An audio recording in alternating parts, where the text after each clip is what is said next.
খনিতে কয়লা উৎপাদনের কাজে জোরালো বিস্ফোরণ, নিরাপত্তারক্ষীদের আটকে রেখে বিক্ষোভ, গাড়িতে ভাঙচুরের অভিযোগ।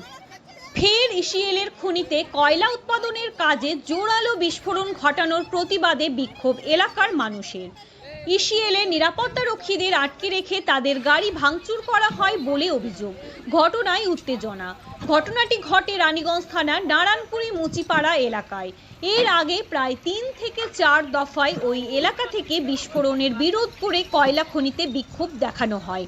বেশ কয়েক দফায় বিস্ফোরণে বাড়িঘরও ভাঙে, আহত হয় অনেকে। তারপর দীর্ঘদিন ধরে বন্ধ থাকে ওসিবি। নিয়ন্ত্রণে রেখে বিস্ফোরণ করা হবে বলে কয়লা খনি কর্তৃপক্ষ আশ্বাস দিলে সেই সময় স্বাভাবিক হয় পরিস্থিতি।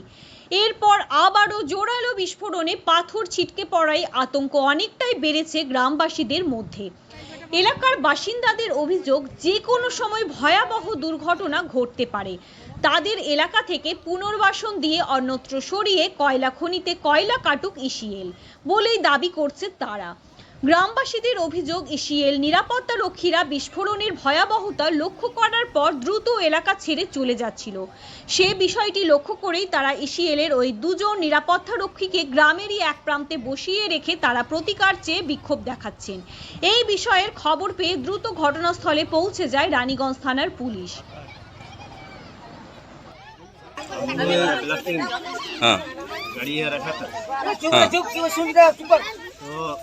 ये लोग सब दौड़ के हम लोग गाड़ी घेरने के लिए हम लोग गाड़ी उधर घुमा लिया।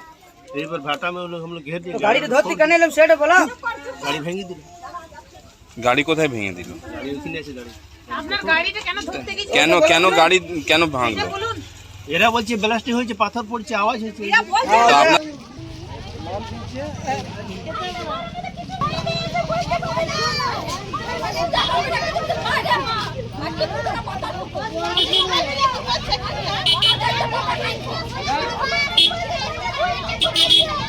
বারবার বলা হচ্ছে যে ব্লাস্টিংটা কম করুন, কিন্তু ব্লাস্টিং কম হচ্ছে না। বারকে বার ওরা আমাদেরকে বলে যাচ্ছে যে ব্লাস্টিং কম হবে, কিন্তু কম হচ্ছে না। আজ অনেক বড় ক্ষতি হতো, আমার 3টে বাচ্চা, আমার স্বামী মরে যেত।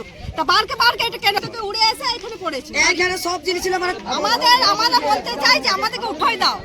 আমরা আমাদের জীবনে কি কোনো দাম নাই? আমরা গরিব বলে আমাদের কোনো জীবনের দাম নাই। আমাদেরকে উঠাই দেন, তারপরে ওরা রসপি খুলুক। ঘরে তো আমরা শুতে পাই না, ঘর ধর এমন ভাবে কাঁপে আছে, ভূমিকম্প হচ্ছে।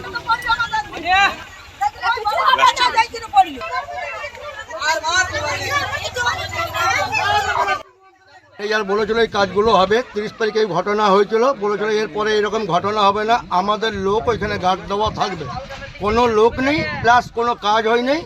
আর এই ঘটনাটা বলেছিল ম্যানেজার হবে না, কেন হচ্ছে বারবার?